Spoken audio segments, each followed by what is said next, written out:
अवकाश हुने बेला भइसक्यो। एउटा पनि छोरी मान्छेलाई मैले एसएलसी दिनेसम्म पुर्याउन सकिनँ। सर गौथलीले पास गर्छ एसएलसी। सक्दैनौ भने हो त एसएलसी दिन कसैले पनि पाएनन् पो भने त। अब 8 पछि पास पछि भइआउने होइन। कसैको बिहे हुन्छ, कसैको के हुन्छ, कसैको के हुन्छ।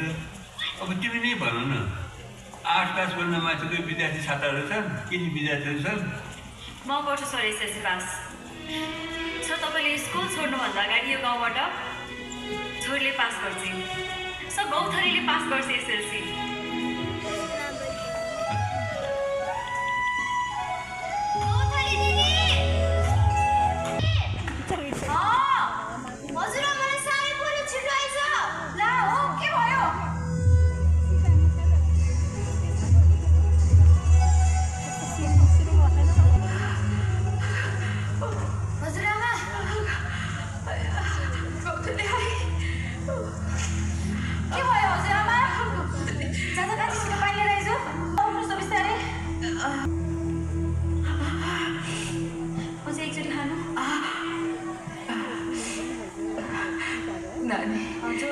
मलाई त केले छोड्यो जस्तो छ।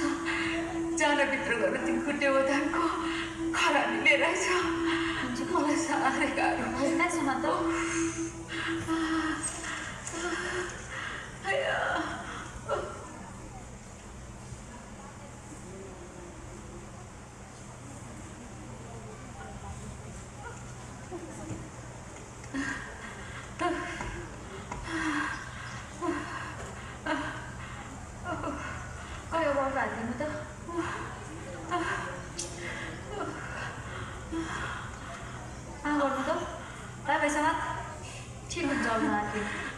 लामो सास फेर्नु त ल।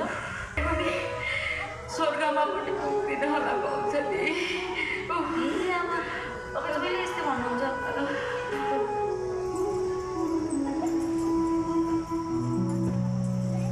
आमा गौथलीको रोपेको पो कुरा आज हो र? सहरबाट आउँदा त भोलि नै आउँदैछन् तपाईँलाई सोध्नु। राम्रो घरबार भए त भइहाल्छ नि। तर सुन, नमी आउने बेलामा गौथली चाहिँ घरमा हुनुहुन्न है। हजुरआमा नमस्कार। नमस्कार बाबु, नमस्कार। आरामै हुनुहुन्छ नि? आरामै छु भन्नु पर्यो। ओहो नमस्कार। नमस्कार। ल आउनु।